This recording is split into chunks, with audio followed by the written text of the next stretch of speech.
Dictation start होगी 5 second बाद।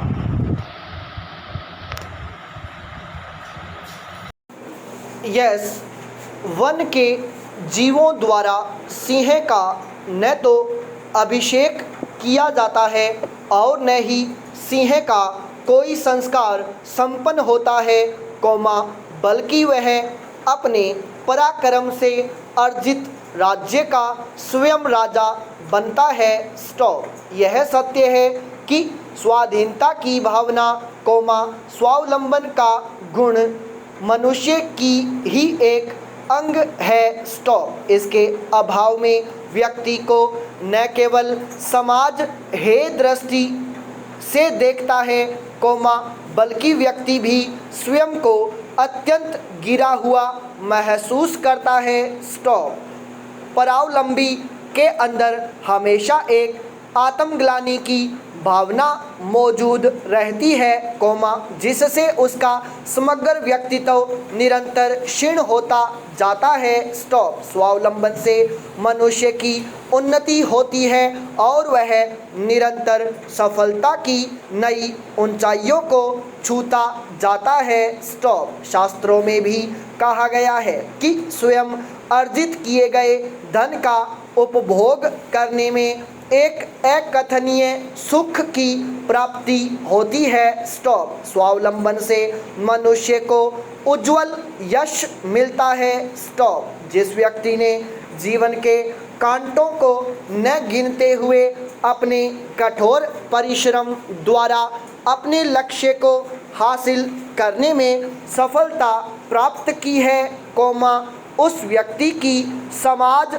हमेशा प्रशंसा करता है, उसे सम्मान एवं श्रद्धा की दृष्टि से देखता है। स्टॉप। स्वावलंबी मनुष्य अपनी मृत्यु के पश्चात भी अपने यश रूपी शरीर से अपने परिवार एवं समाज के लिए जीवित रहकर भावी पीढ़ियों का मार्गदर्शन करता है। स्टॉप। स्वावलंबन का गुण व्यक्ति को कर्मवीर बनाता है, आत्मनिर्भरता व्यक्ति में अद्भुत आत्मविश्वास उत्पन्न करती है तथा आत्मविश्वासी एवं कर्मठ व्यक्ति के लिए विश्व का ऐसा कोई कठिन कार्य नहीं होता है, जिसे वह सफलतापूर्वक नहीं कर सकता है। स्टॉप।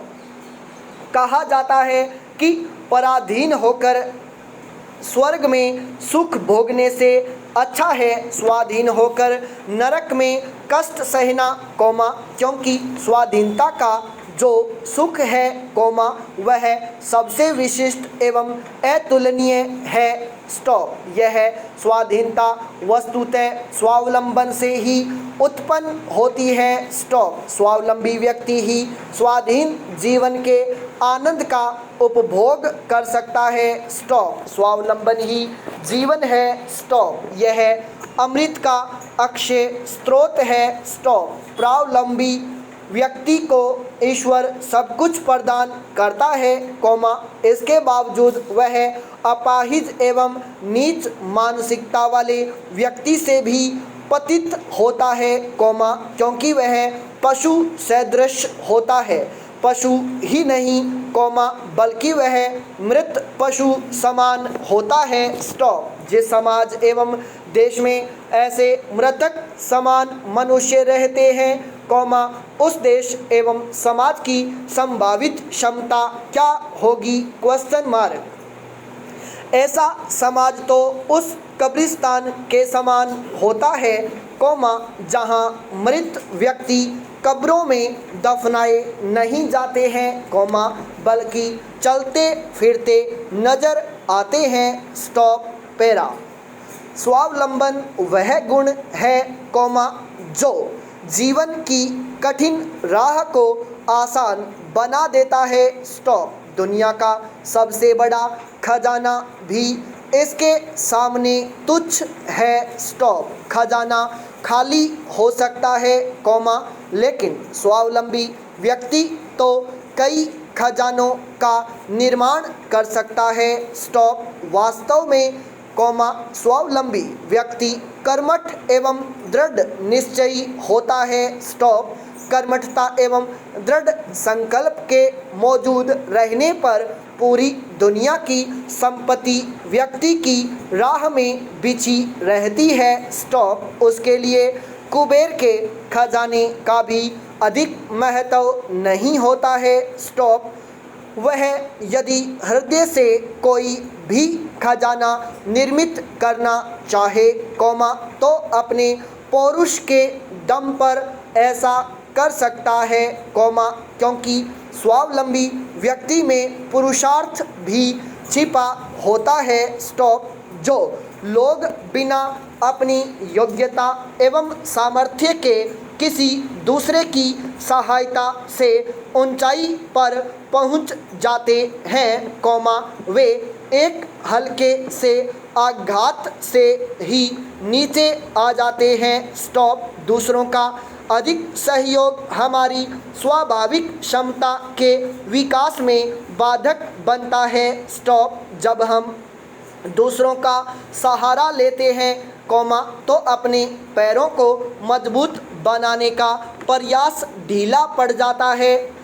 स्टॉप। इसके अतिरिक्त दूसरों के सहारे में एक अलग ढंग की अनिश्चितता होती है। स्टॉप। जिस देश के नागरिक स्वावलंबी होते हैं, कौमा, उस देश में भूखमरी, कौमा, बेरोजगारी, कौमा, निर्धनता जैसी सामाजिक समस्याएं नहीं के बराबर होती हैं, कौमा, वह उत्तरोत्तर उन्नति करता जाता है। स्टॉप। जापान का उदाहरण दुनिया के सामने है, कौमा, चाहे वह परमाणु बम का ध्वंस हो या सुनामी का कहर। स्टॉप।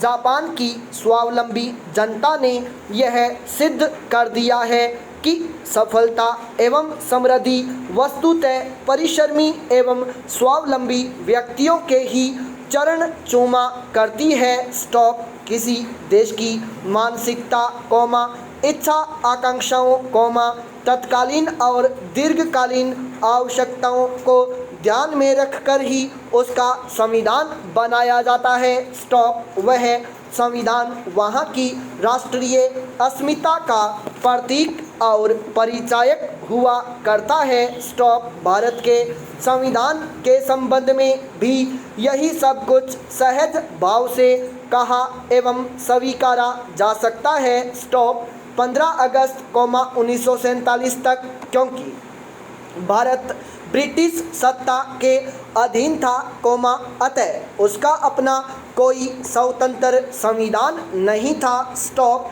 ब्रिटिश पार्लियामेंट अपनी साम्राज्यवादी इच्छाओं के अनुरूप अपने देश में बैठकर जो संविधान बना देती है, कौमा, वही यहाँ पर लागू हो जाता है। स्टॉप। वह यहाँ के जनमानस की इच्छा आकांक्षाएं और आवश्यकताएं कहाँ तक पूरी कर पाता है, कौमा, इसकी चिंता कतई नहीं की जाती थी। स्टॉप। स्वतंत्रता प्राप्ति के बाद हमारे पहले निर्वाचित संसद ने जो नया संविधान प्रसिद्ध संविधानविद डॉक्टर भीमराव अंबेडकर के नेतृत्व में बनाया, कौमा, उसी का मूल स्वरूप आज भारत में लागू है। स्टॉप। यद्यपि समय और स्थितियों के अनुरूप अब तक उसमें कई सुधार, कौमा, संशोधन और परिवर्तन किए जा चुके हैं, कौमा, समय समय पर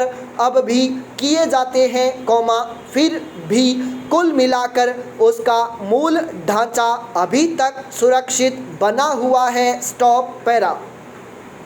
सन 1950 से लागू भारतीय संविधान में भारत को एक जन कल्याणकारी राज्य या गणतंत्र घोषित किया गया है। स्टॉप। इसमें देश के हर भूभाग पर रहने वाले हर धर्म, कौमा, जाति और वर्ग के लोगों को समानता के आधार पर अपने अपने विश्वासों के अनुसार रहने, कौमा, प्रगति और विकास करने का समान अधिकार प्रदान किया गया है। स्टॉप। सभी देशी धर्मों कौमा सभ्यता कौमा संस्कृतियों और जातियों अनुजातियों की समान रूप से रक्षा और विकास की गारंटी भी दी गई है। स्टॉप। इस दृष्टि से भारतीय संविधान को हम विश्व का एक जनवाद का प्रबल समर्थक